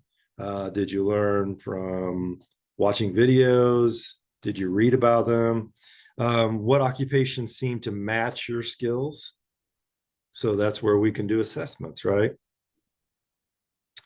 And doing practical application of these theories with people.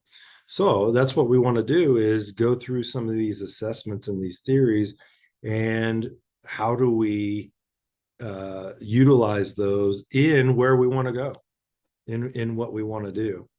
We may not be guidance counselors, career counselors, or whatever, but we're going to use assessments and things like that. So it's good to learn what assessments look like in all of these different aspects of counseling.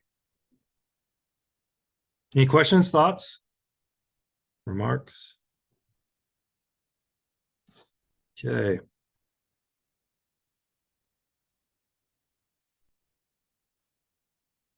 Okay, let me go back to.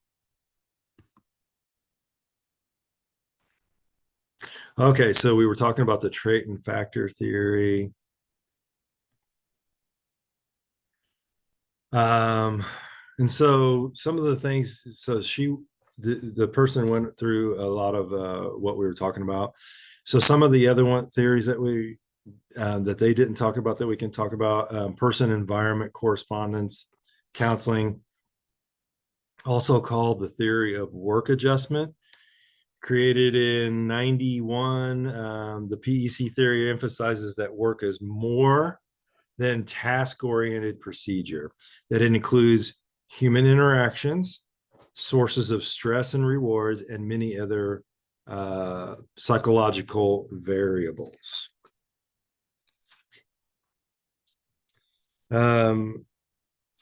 So the PEC theory has always emphasized that work is more than just a step-by-step task-oriented procedure. So you can, I mean, just think of getting into a job and they say, okay, you do these 10 things every day and then you can go home. There may be some jobs out there like that, but really a company's going to want you to interact with other people. So we're not siloed. So we're not just, a group of people doing our own thing within a company. We want to interact with each other. And are you good at interacting with other people? The basic assumption is that individuals seek to achieve and maintain a positive relationship with their work environments. So this theory assumes that a job satisfaction is a significant indicator of work adjustment. So that's what they used to do, is they would send out a lot of surveys to their people who were working for their company and say, are you satisfied with your job? How can we make it better for you here? What can we do to make you stay longer? Because a company, if you have a company and you hire somebody, say you pay them $60,000 a year or whatever, it takes about twice that in cost for a company to keep them there, because they want to be educated, they want benefits, they want all of these things for growth. They want to know that they're going to grow within this company, and that costs the company money too. So they want to know that they're going to get their value back out of you for investing in you, right? So, but they want to know that you are happy with your job. So, for example, job satisfaction is an indicator of the individual's perception of their work and the work environment, and is highly related to tenure at a work situation. So, just saying that we want people to be very happy in what they do. Now another issue comes along. You can be very happy in what you do, but is there a better company out there suited for you? Either you'll make more money somewhere else, or the environment's better, the culture's better, or whatever. So maybe you want to investigate those types of things.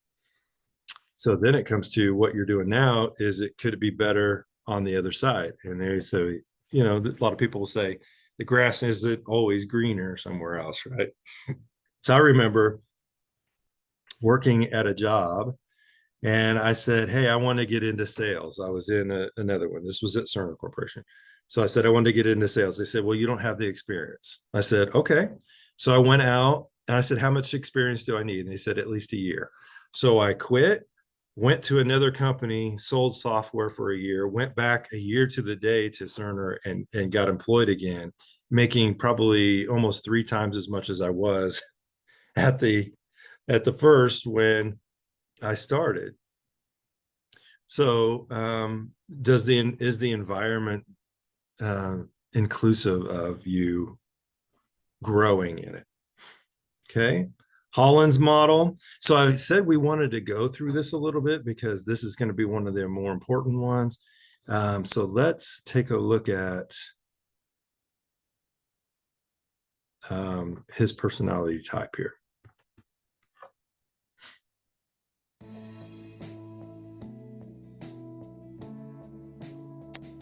In 1959, John L. Holland wrote an article which was published in the Journal of Counseling Psychology entitled A Theory of Vocational Choice. He believed that a theoretical model was needed in addition to the assessments and empirical models which were currently in use in order to determine successful career choices for individuals. He touched on trait factor theory, which proposes that it is more successful to determine a job type a person might be fitted for over a specific job. Holland claimed that both people and work environments can be categorized and then matched to each other, stating that development, culture, and external factors like family and social pressure will also influence the type of personality a person develops in relation to employment. The 6 personality types that Holland proposed are artistic, enterprising, social, conventional, investigative, and realistic. These 6 types each match specific personality traits and values that can then be paired to a broader job category with specific job types. Some people also may match more than one personality type, thus opening up more jobs that a person may match with. The artistic personality type is considered to be creative, intuitive, and imaginative. Jobs that match this personality type include writer, musician, and artist. The enterprising personality type is considered to be energetic, ambitious, adventurous, and self-confident. Jobs that match this personality type include sales, entrepreneurship, and business executives. The social personality type is considered to be humanistic, idealistic, and concerned for others. Jobs that match this personality type include being a teacher or counselor. The conventional personality type is considered to be efficient, careful, conforming, and organized. Jobs that match this personality type include accountant, secretary, and banker.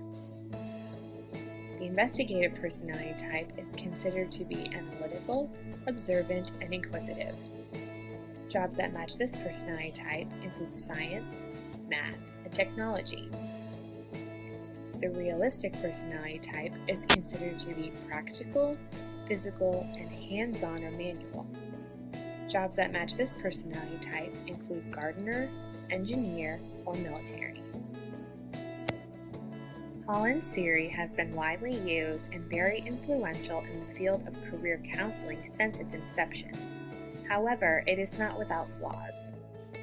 When looking at Holland's theory through a multicultural lens, we must note that Holland's work was intended to address the vocational issues of an individual living in the mid-20th century United States. His work is often criticized by postmodern researchers who state that internationally the values of personality, individualism, and independent decision-making may not be a strong factor in determining career placement for specific minority groups. It is also important to note that the assessments and suggestions for the personality types and employment types were originally written in English, and translations of assessments have tested with poor validity in some instances. Some translated versions of assessments using Holland's model were solely produced for research purposes and are not appropriate to be used with clients in a career counseling setting. It is vital when utilizing this theory and the matching practices to assess a person's personality type accurately and also to ensure that corresponding job categories are matched appropriately. Formally structured and validated assessments are necessary when proactively applying this theory. Having the appropriate training and certification to administer the assessments is vital when utilizing this model, and this model should not be applied without utilizing formal assessments. In conclusion, Holland's model gives practitioners an effective way to assess a client's preferences and begin a discussion about possible job types. However, it will be up to the clinician to appropriately apply the model, accurately assess the individual, and determine how a person's individual culture may fit into the values of the client and their career preferences. Okay.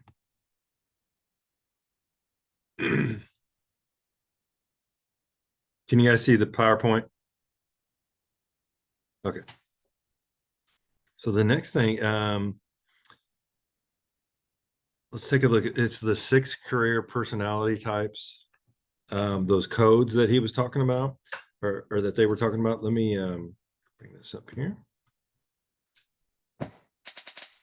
Have you ever felt like everybody has their whole life planned out and you're still trying to figure out what you're going to major in or what career you want? If so, in this video, we're going to talk about what career personality you are and the 6 career personality types.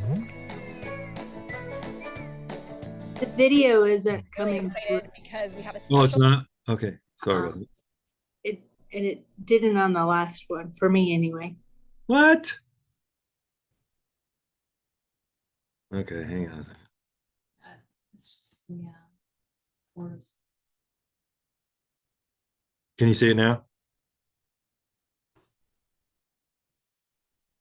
Okay, sorry about that. Thanks for letting me know. Guest with us today, Michelle Cho, who is the co-founder of Gladio.org. We're actually in the YouTube space LA right now, so we're very excited about shooting here. And I'm also hoping to get more voices on our channel to share more wisdom and awesomeness with you guys so we can help you even more on your journey to college and beyond. So Michelle, can you tell us a little bit about what Gladio is and what your mission is? Yeah, well, thank you for having me. Yeah, of course. So Gladio.org is a virtual career day. We're an online platform that helps anyone, anywhere find and pursue their dream career. So it consists of a career quiz, career videos, profiles, and infographics, and then we connect you to resources and opportunities that help you successfully pursue that career. Okay, great. And today we're going to talk about career personalities. Can you tell us what is a career personality? So there's an American psychologist named Dr. Holland, and he said, the choice of a career is an expression of personality. And he suggested that people work best in work environments that match their preferences and their personality types. So he created Holland's codes, which is basically 6 personality types that the Department of Labor uses to classify careers. And so when choosing a career, it's important to identify your personality types. And usually you're a combination of 2 or 3 personality types. And once you identify them, then you can find the careers that match them. Okay, awesome. So here we go. First personality. Okay, the builder. The builder is somebody who likes to work with their hands, very active, good with tools, machines, somebody who is very good with physical skills. So builder would be somebody who works in athletics, somebody who contractor, an architect. Usually a lot of people who work in production, for instance. You know, you're working on a movie set and somebody has to create this, like, you know, create the wardrobe, has to create the set. A lot of people who build houses, from the electricians to the iron workers to the carpenters. The next one, the creator. A lot of people think the creator means somebody who can draw or paint, you know, artistic abilities. Yes, those are creators too. But it's also people who think outside the box. They're not just going to accept a rule and be like, okay, yeah, I'm just going to follow it no matter what. They're people who can see different perspectives and also come up with new ideas and new products. Usually they stay away from repetitive tasks.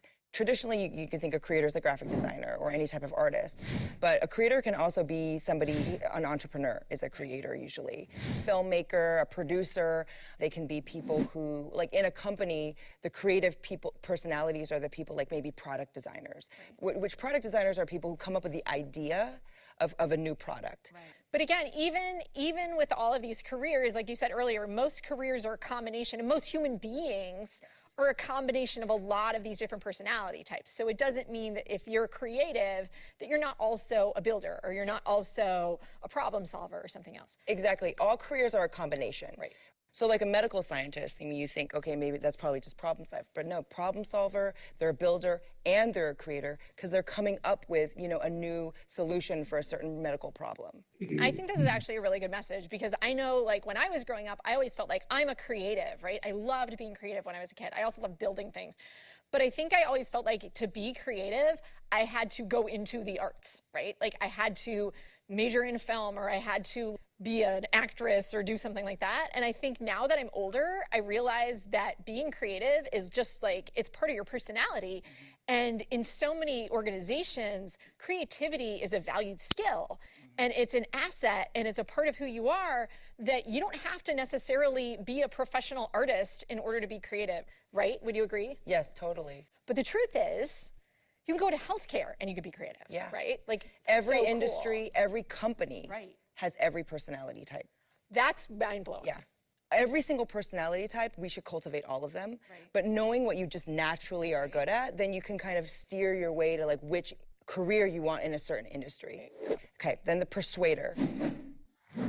This personality strength is not really highlighted in high school. The persuader is somebody who can lead people, who can sell anything to anybody. You know, I say it's anybody who can sell water to a whale. You know that person in your high school who can just convince you of anything, good or bad, right? But that person, that skill is actually very, very valued in any company, you know, sales, for instance. And you know, in every organization, any company, sales is a huge part, you know. Persuaders are also self-starters. Nobody's telling you to do it, you just do it. Right. So there's a little bit of an entrepreneurial yes. vibe with the persuader, it sounds Yes, like. Or they can just go out there and they're not afraid, and they can just Yeah. talk Public to people. speaking, yeah. And what are some specific careers where that kind of sales ability or ability to persuade people comes in? Real estate agent, right? A lot of the people who are politicians have the persuader personality. This could even be, I would say, like social media manager. Like, if you guys are really good at Instagram, that's like a huge asset. And people will hire you to help their company, like Instagram better. And then the people person. Somebody who likes people, specifically likes to serve and help people. You know, I mean, the best people person career is really nurse. You know, somebody who's very patient with people, finds joy in helping them, help somebody get better, or help somebody learn something. You know, so a teacher is a people person. A therapist, even also people who work in sales, in customer service. And then there's the organizer. And the organizer is somebody who likes structure, processes, and can, you know, complete tasks with accuracy and precision. You know, and it's somebody who, you know, works in operations, and that person is somebody who likes to make sure that things are done on time, on budget. Specific careers are like, for instance, like an accountant, you know, or somebody who's like an event planner.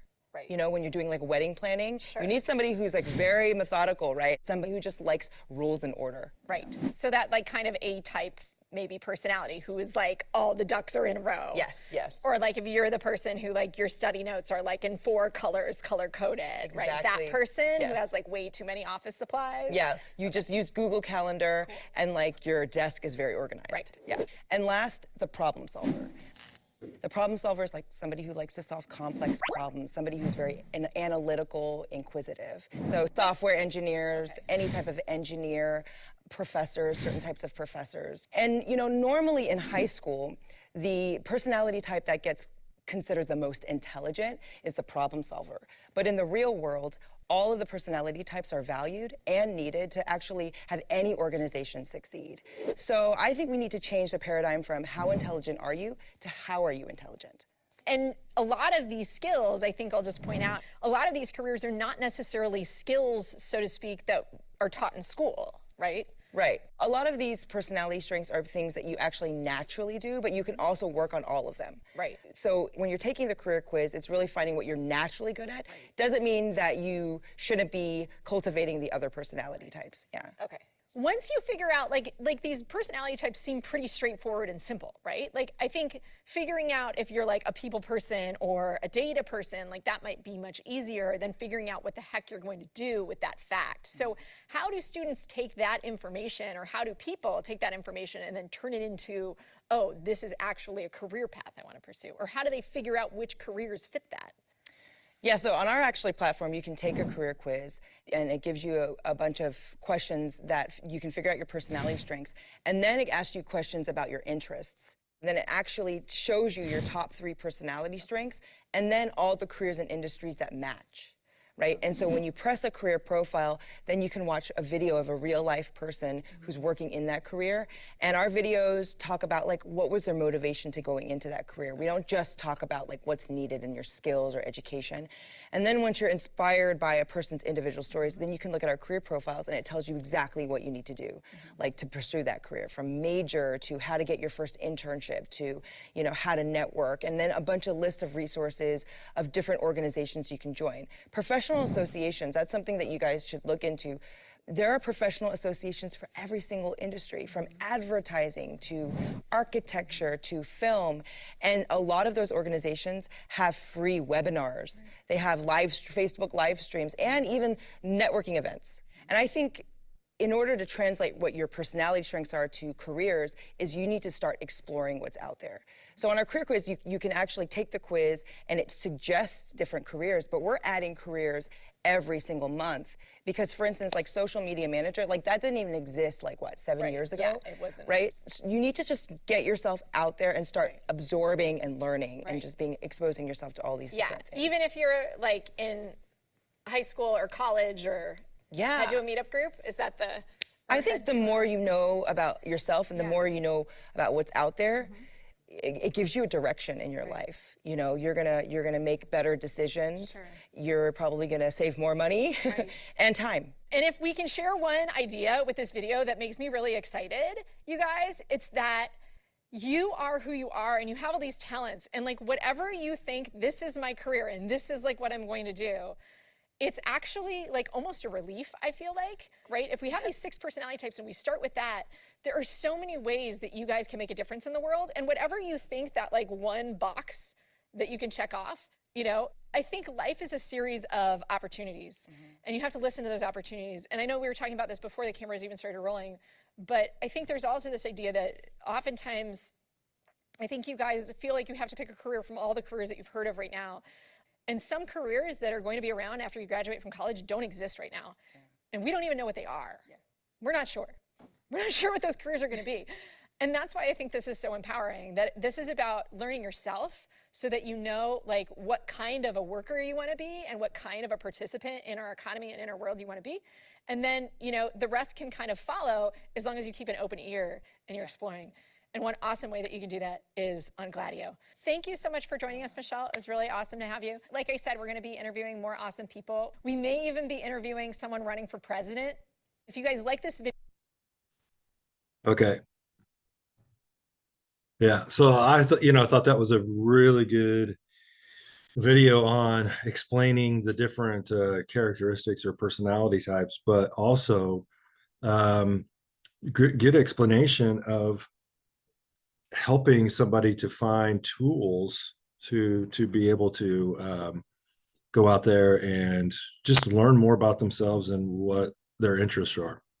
So there are a ton of tools out there for you, and we'll kind of go through some of those. So let's do this. It is 12 o'clock.